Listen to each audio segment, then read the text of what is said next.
not a question of violence or non-violence. It's a question of resistance to fascism or non-existence within fascism. You can murder a liberator, but you can't murder liberation. You can murder a revolutionary, but you can't murder revolution. And you can murder a freedom fighter, but you can't murder freedom. It's a small piece of what is a masterful performance, one of many in the new Oscar-nominated film Judas and the Black Messiah. It is tense and emotional. It's a look at the life of Fred Hampton, the chair of the Illinois chapter of the Black Panther Party. We just saw there, played brilliantly by Daniel Kaluuya.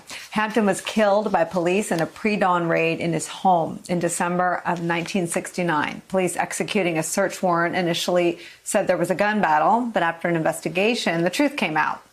Only one of the dozens and dozens and dozens of shots was fired by a Black Panther, and it was into the ceiling, a reflex after one of them had been shot. The story frames J. Edgar Hoover as one of the villains, played by Martin Sheen. Here's a clip from the beginning of the film. The Black Panthers are the single greatest threat to our national security, more than the Chinese, even more than the Russians. Our counterintelligence program must prevent the rise of a Black Messiah from among their midst, one with the potential to unite the communists, the anti-war, and the new left movement. We don't fight fire with fire, we fight fire with water. This man. You don't fight racism with racism, we're gonna fight Frederick Allen Hampton. We ain't gonna fight capitalism with black capitalism, we're gonna fight capitalism with socialism. Joining us now, Martin Sheen, one of the stars of the Oscar-nominated film. Thank you so much for being with us. It's so nice to see you. Thank you, Nicole. I'm delighted to see you. Our entire family are huge fans of yours. In fact, I've been asked to deliver a message, if I may, to you personally. So your decision to remain a Republican is the greatest act of optimism in the human race.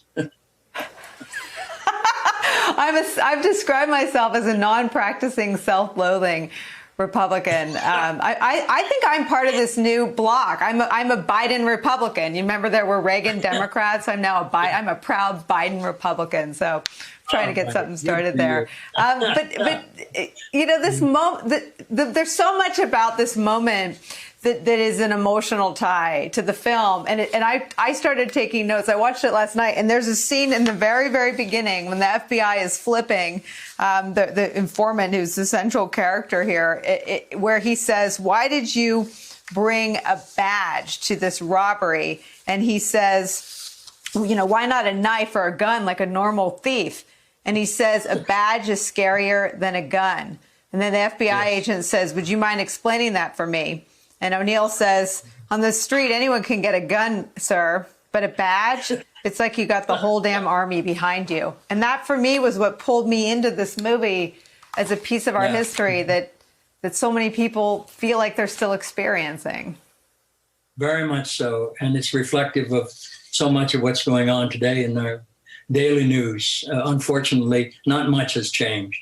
You know, the film is so powerful because it is uncompromising, which is what the Black Panthers were themselves. They were uncompromising on all levels of the community. They served the community, and they informed the community, and they took responsibility for their part in helping the community. And so Hoover was equally uncompromising on his side. In fact, he considered all protest an affront to him personally, and even the nonviolent protests, he considered them un-American.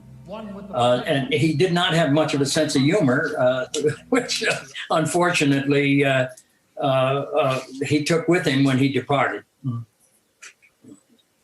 So in the movie, it looks like the point where Hoover becomes even more obsessed with the Black Panthers is when their coalition broadened. And it's clear that that's when they gained real political power in Chicago and probably nationally, when they were able to bring into their coalition Puerto Ricans and white Americans. That's when Hoover seems to go nuts. Can you talk about that part of the story?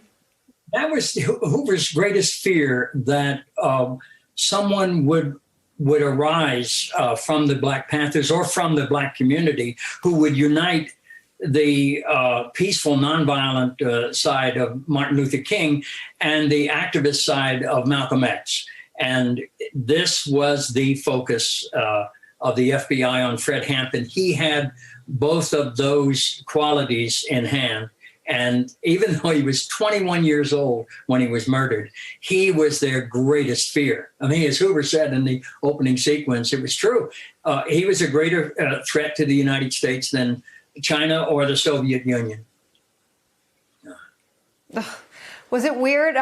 Just describe for us what it was like to play him. Well, he was such a reprobate. You know, it was. I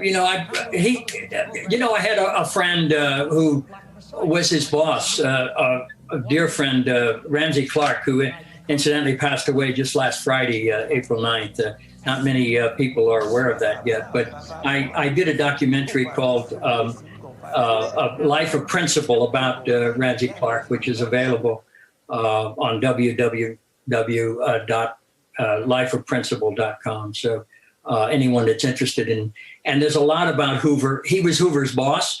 And then when Nixon was elected, Mitchell took over the Justice Department, and Ramsey went about defending the people that he had prosecuted when he was Attorney General. And one of the most famous trials was the trial of the Harrisburg Seven in 1972, where Phil Berrigan and Liz McAllister were among the seven charged with conspiracy to the federal government. And Hoover had compromised one of Phil Berrigan's cellmates to get information, and they went on trial.